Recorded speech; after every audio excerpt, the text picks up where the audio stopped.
Nous sommes au début de 1965 et je commence à manquer de place dans notre appartement. Je rêvais de verdure, je rêvais d'air, d'espace, de projets. Ma vie commençait à prendre une tournure routinière. Ouh là là.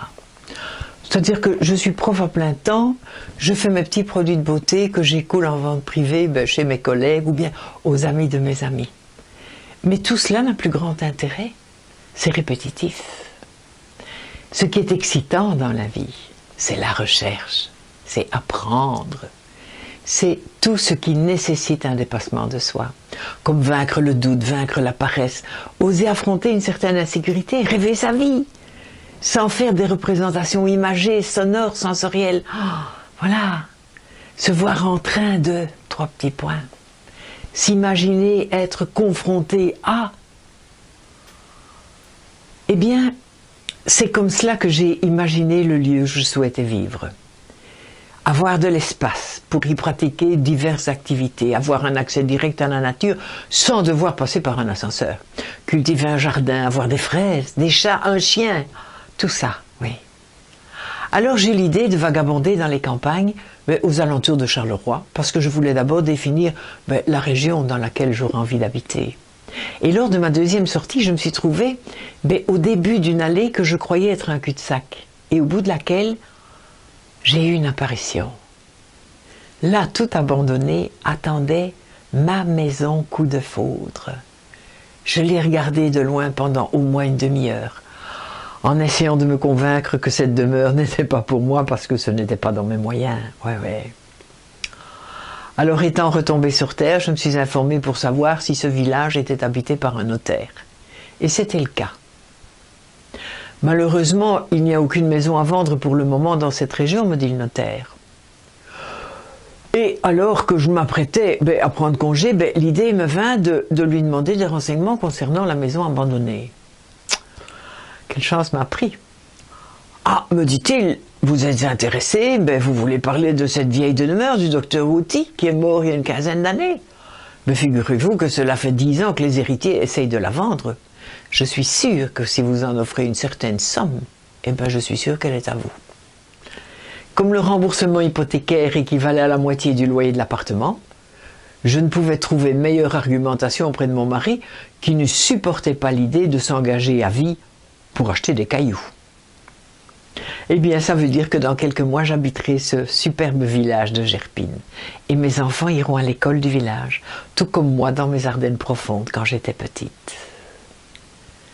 Avoir un objectif nous redonne des ailes aux pieds. La vie reprend du sens, les émotions se vivent avec plus d'intensité et d'énergie.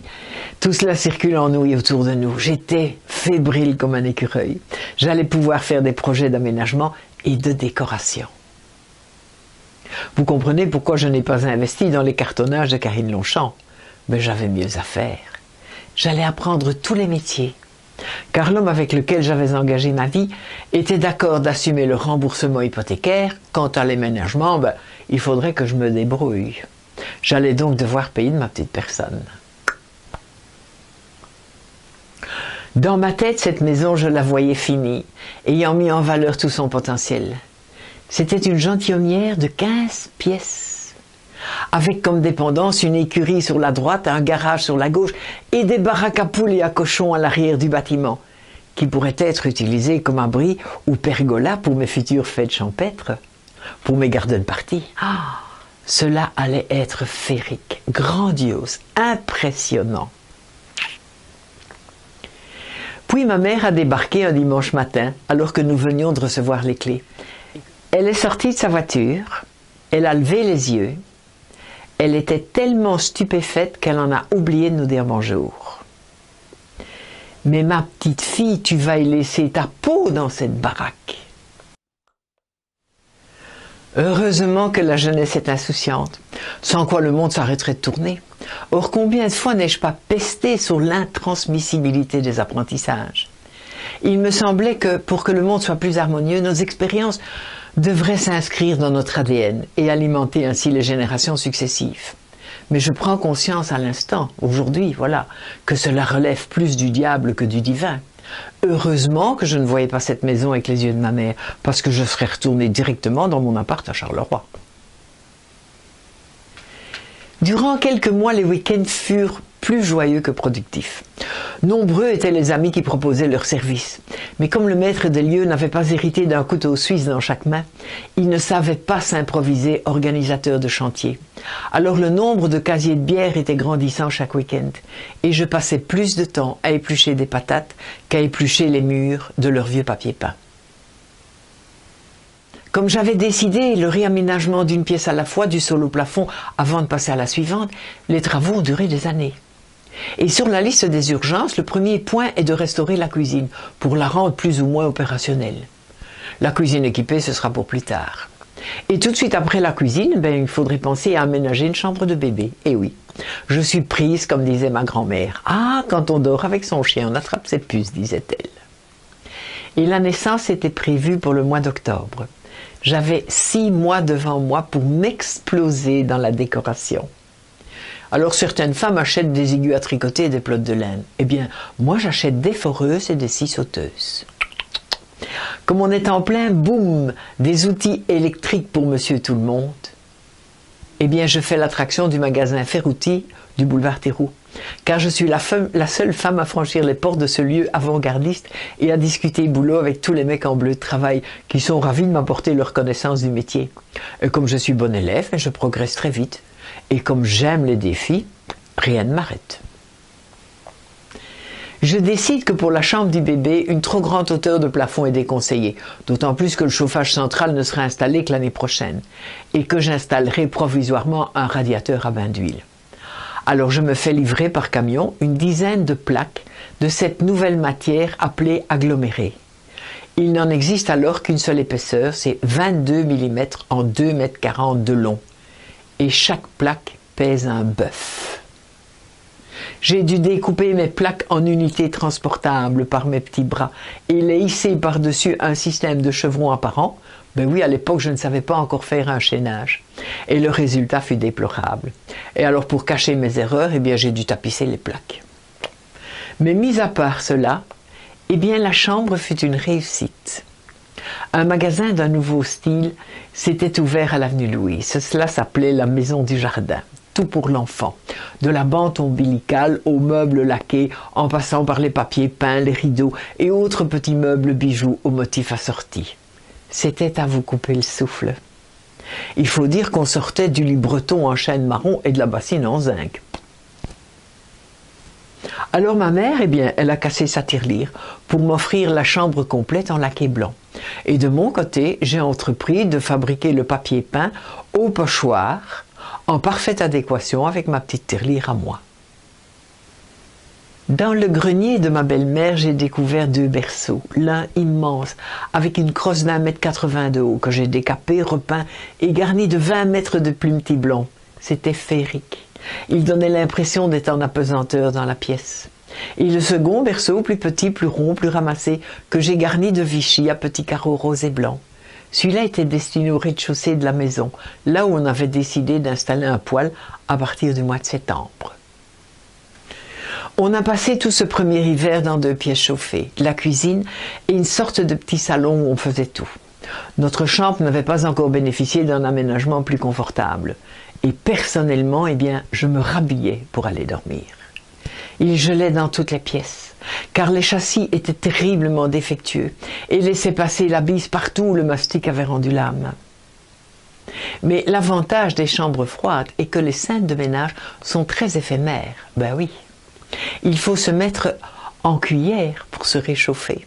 Et cette insidieuse promiscuité est plus rapidement opérationnelle que la position du missionnaire. Ou éventuellement la brouette de Zanzibar, mais qui par commodité ne se pratique que l'été quand il fait chaud. Le grand jour de l'accouchement n'était plus qu'à une semaine, mais le docteur n'était pas rassuré. J'avais pris 25 kilos, et cela sciemment. Étant au régime en permanence, je m'étais dit qu'être grosse pour être grosse, autant en profiter. D'où je m'offrais 100 grammes de praline Léonidas tous les jours en revenant de l'école. J'étais tellement gonflée que je ne savais plus mettre mes chaussures. Et il était exclu à l'époque d'arriver en sandales pour donner cours. Alors je me suis acheté des mocassins blancs pour homme, en taille 43. Et j'ai terminé ma grossesse et le mois qui a suivi avec cela aux pieds. Quand on attend son premier enfant, on avance vers l'inconnu, avec l'appui de toutes les femmes de la famille, qui en conspiration vous vantent les bienfaits et les plaisirs de la maternité. Et de plus, le corps médical vous maintient dans l'illusion de l'accouchement sans douleur. Durant 9 mois, on est centré sur soi, sur ses sensations, ses apparences physiques, ses sautes d'humeur, ses sautes émotionnelles, ses bobos, ses envies, ses dégoûts. Et à l'instant même où ce petit fruit sort de notre ventre, les douleurs de l'accouchement se dissipent instantanément. Et plus rien d'autre n'existe que lui. Il devient le centre de tout notre intérêt, tout tourne autour de lui, de sa respiration trop courte ou trop longue, ou pas assez audible, ou apparemment inexistante. Idem pour ses gazouilles et ses pleurs. On ne fait plus que s'occuper de lui, le nourrir, le laver, le changer, le bercer, l'écouter, vivre dans le silence pour ne pas le réveiller. Et on n'a plus de temps de s'occuper de soi, de se mettre du vernis sur les ongles, de prendre rendez-vous chez le coiffeur pour entretenir sa coloration, de faire une soirée avec les copines pour décompresser. Non, on commence à ressembler à notre mère dans ses plus mauvais jours. Et le mari regarde cela d'un très mauvais œil.